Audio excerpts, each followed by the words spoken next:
Good afternoon, and welcome to today's Media Mastermind Keynote.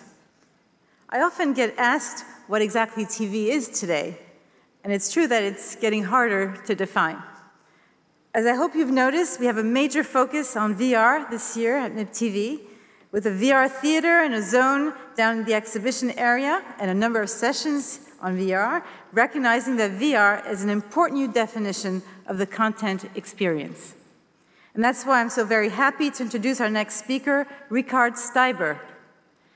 There's probably no one better suited to identify the opportunities and challenges of this immersive new medium than Rikard Steiber. He is president of Viveport, the virtual reality app store, and senior vice president of virtual reality at HTC Vive. Rikard Steiber, a native of Sweden who now lives in California, has worked in forward-looking technologies for years, and I understand that he's actually a future astronaut with Virgin Galactic. Before joining HTC, he was the CEO at MTGX, where he built the digital business for the Modern Times Group. He also ran global marketing for Google's mobile and social business. After his keynote, Rikard will be interviewed by Anna Karogati, editorial director at World Screen magazine. So now please join me in a warm welcome for Rikard Steiber.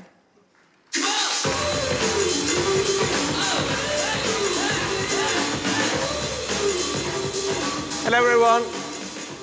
Great to be here. Great to be here. I think we should give the MIPTV team an applause for putting on such a great show. Let's give them an applause.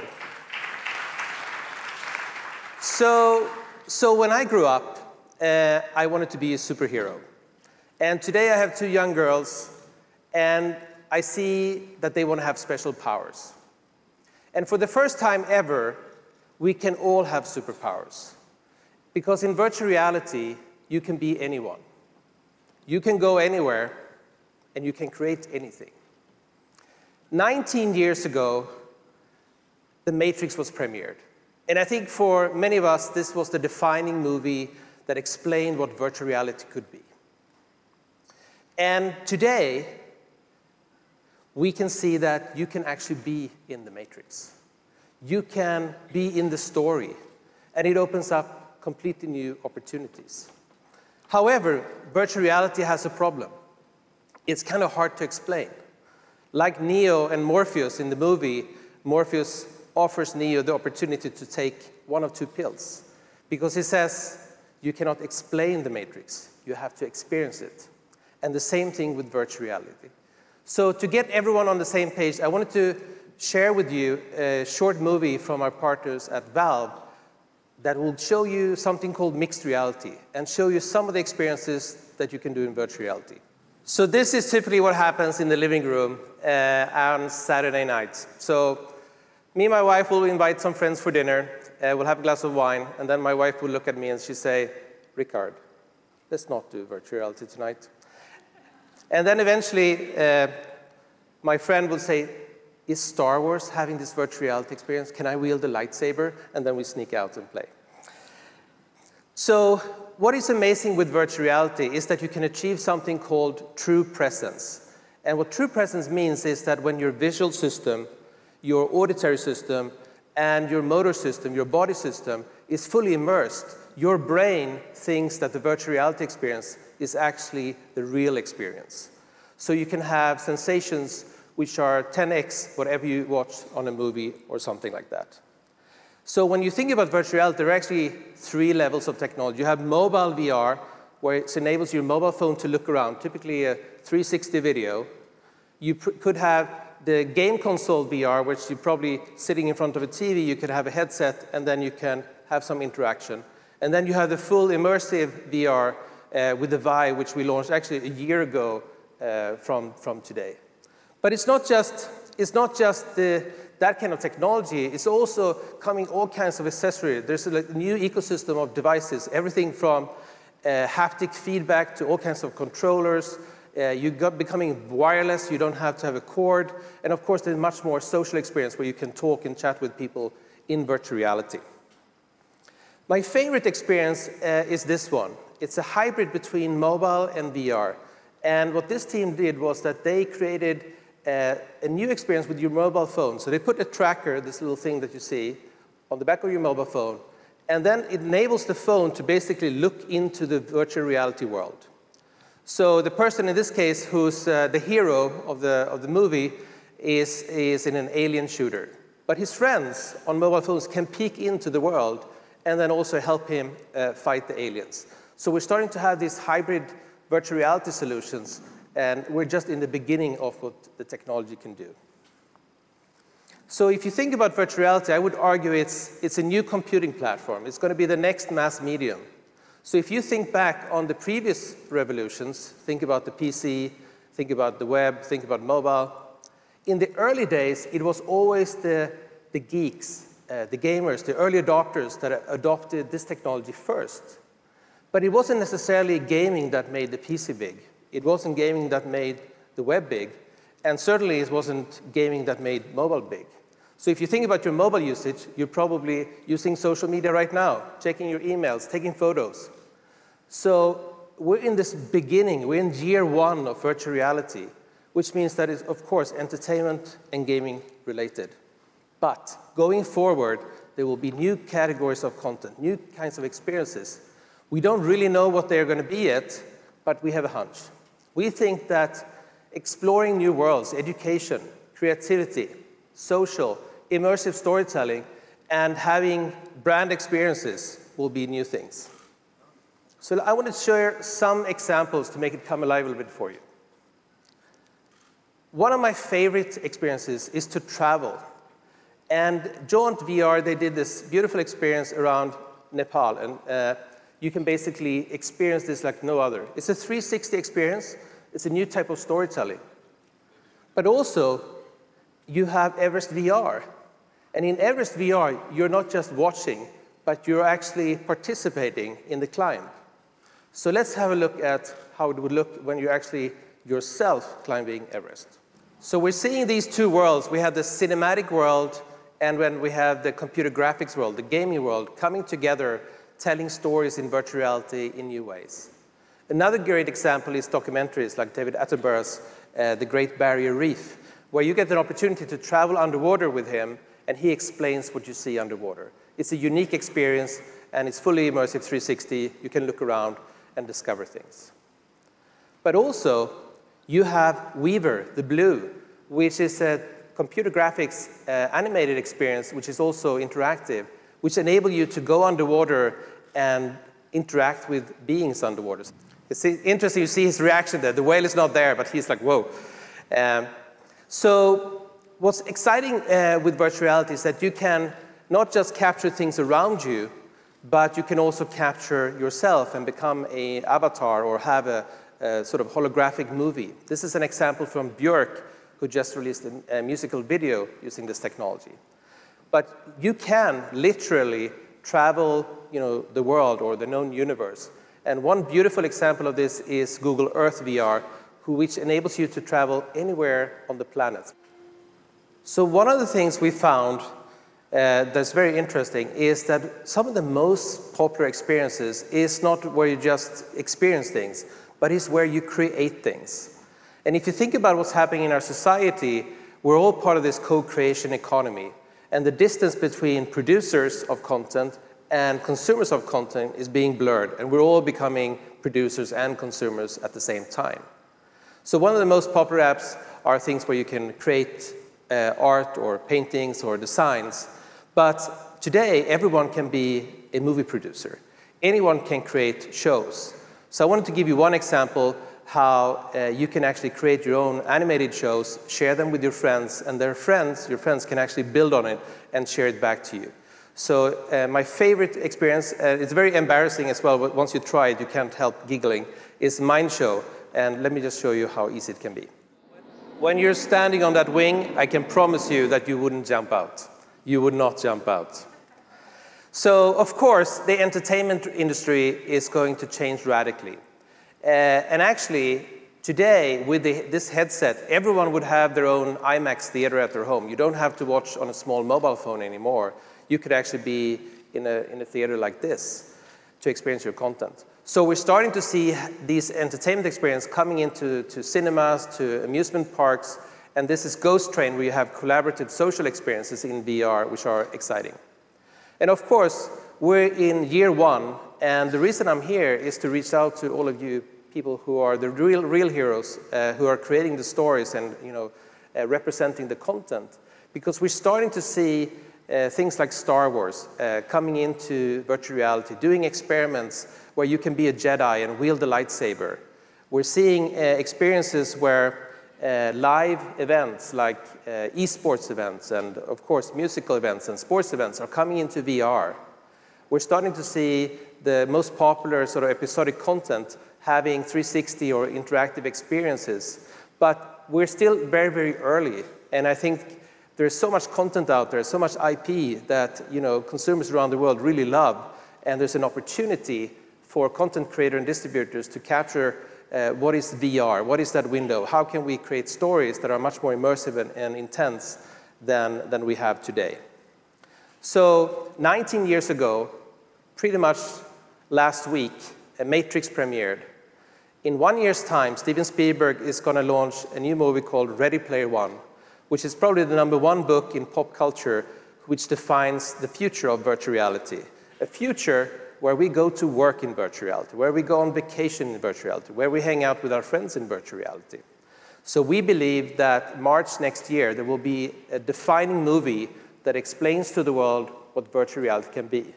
So we're partnering with Warner Brothers, we're partnering with Steven Spielberg to create some experiences that could explain virtual reality to the masses. And we hope, and we invite you all to join with us on your IP to do the same. So there are a couple of ways we can work together. The first one is Viveport, which you can think of as the virtual reality experience store. This is the place where you go to find your virtual reality experiences. And our job is to help creators and developers market their content around the world and monetize it. Today, you basically download and sell it. But today, we're doing a global launch in 32 countries. So we're launching the world's first app experience subscription service for virtual reality. So today, anyone online can go and do a free trial to subscribe to virtual reality experiences in a completely new way. And we hope that will be a success. And as you can see, you can travel to Blue or to Mars or into space or whatever you like. So endless possibilities. The other thing which is really exciting is that if you remember the good old days with the internet cafes, when people didn't have broadband, internet cafes rose up. And we're seeing the same thing happening with VR arcades. So in cinemas, shopping malls, and in all kinds of public spaces like cafes, these arcades are popping up where you can try virtual reality. So we're already over in 1,000 locations. MK2 here in France, or IMAX in the US. And it's a great experience to do this because I can bring my mom there and we can all try going on top of Mount Everest. But also, it's a great way to distribute your content. It's a completely new window. And we already have the world's largest arcade platform with over 500 titles available to these operators. The other thing we have is we have Biped Studios. So if you have great IP, but you don't have the skill set to develop experiences in VR, we can help. So it's a first, second-party studio. We also want to use this medium, this technology, to change the world for the better. So we partnered with United Nations and created virtual VR for Impact. It's a $10 million fund, and the idea is that we want to bring together causes around fighting poverty, education, climate change, together with creators, and put some money on the table to be able to create these experiences that will change people's awareness and create empathy for the causes. So if you actually, through virtual reality, go to the refugee camps in Syria, then you really understand why you have to engage. And finally, if you have an idea how to start a new business, we have something called ViveX, which is our accelerator innovation platform. We put $100 million on our balance sheet. We're investing in startups. We invested in over 60 startups already. So please come to us if you have game-changing ideas for virtual reality. So with that, hopefully, like Neo, you'll take the pill and run down the rabbit hole with us. Thank you very much. So I'd like to invite Anna from WorldScreen, and we're going to have a little conversation on how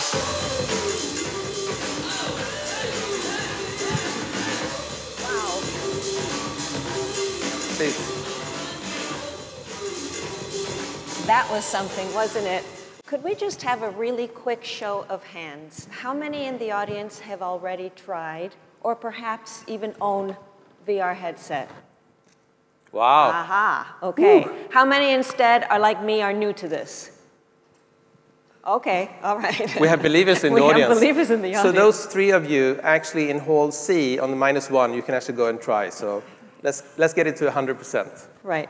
Okay, so we can eliminate a lot of preliminaries. Yes. Okay, so we know, the audience knows if they want to experience it, they can do it publicly in a public location, like an arcade or a mall, hopefully, yep. or they can do it at home. Yep. All right. So, but do you feel, despite the audience here, is there enough education out there to get someone like me to understand what it takes to experience VR, from what I have to buy to how much it costs and what content is available to me? I would say that we're still in the early phases, so the answer is probably not enough.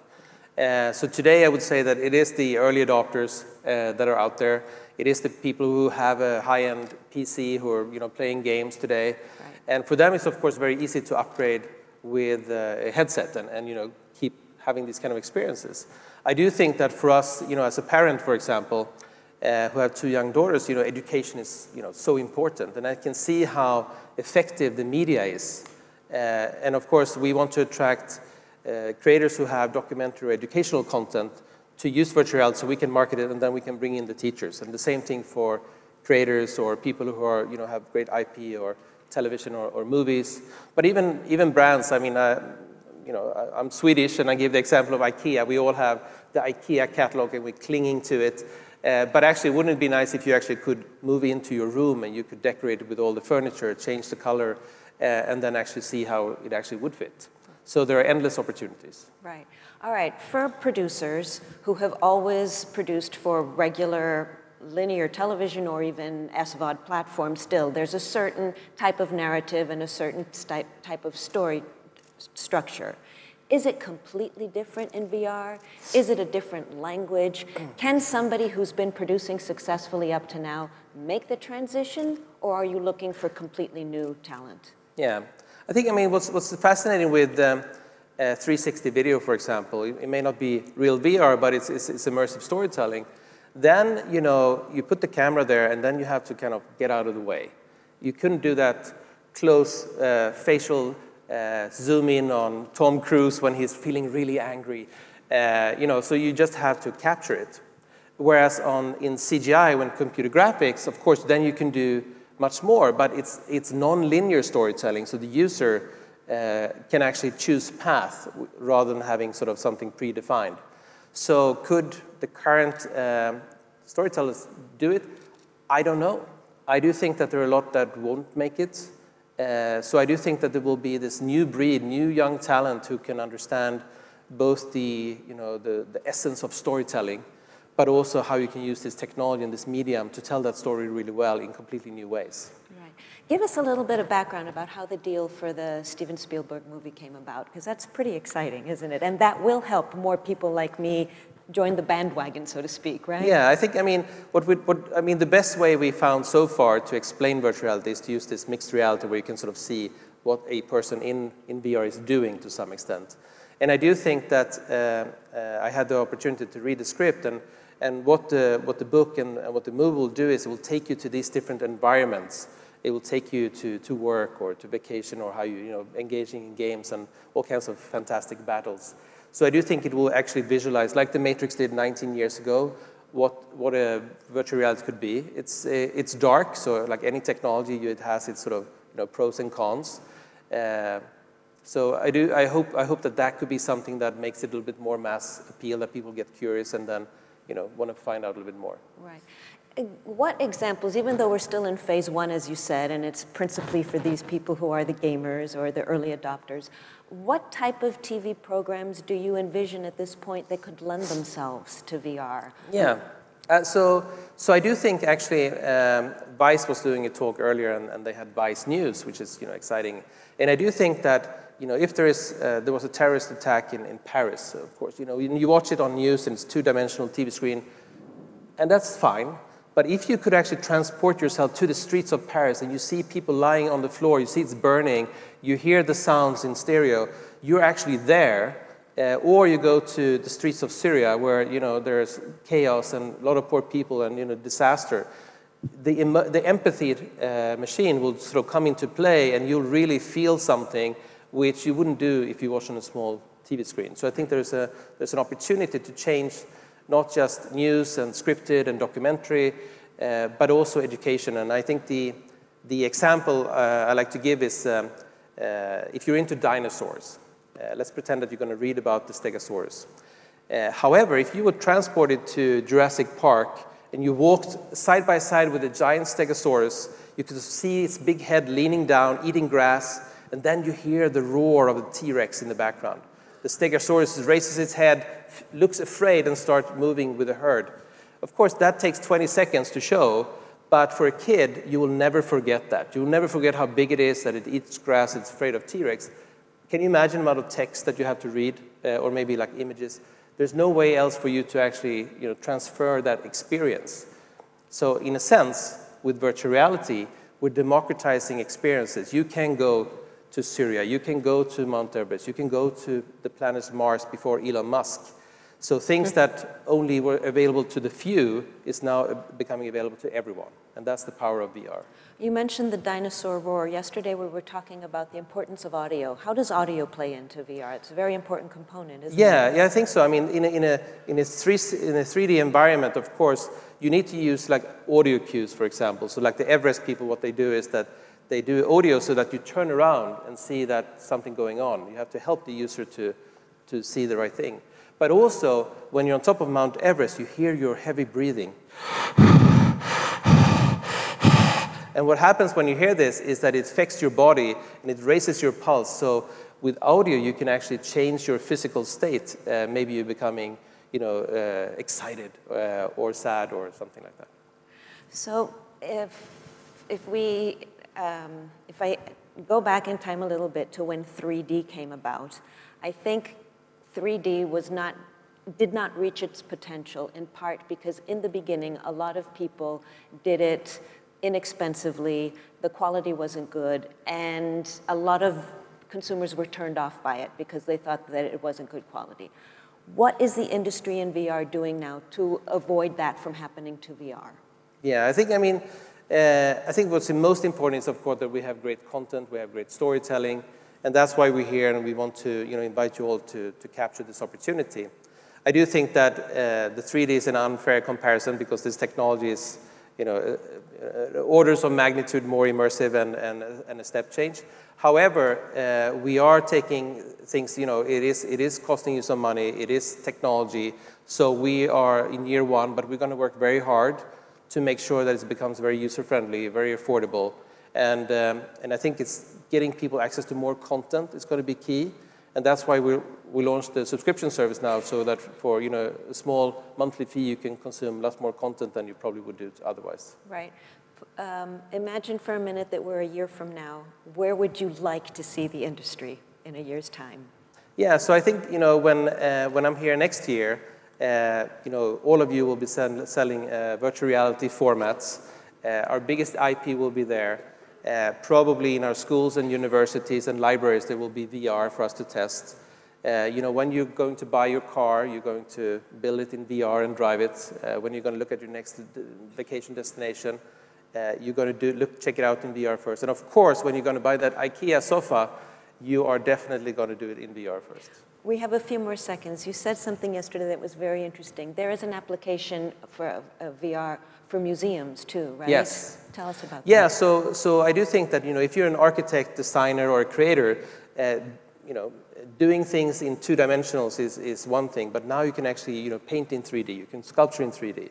So we are reaching out to museums because I think that we can help creators create things in the virtual world that can be experienced by everyone. And we did an experience with Royal Academy of Arts where we printed the things created in VR in the real world.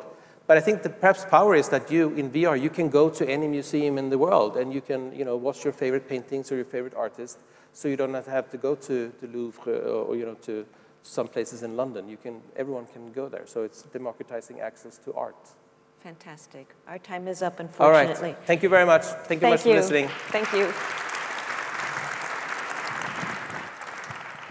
Thank you.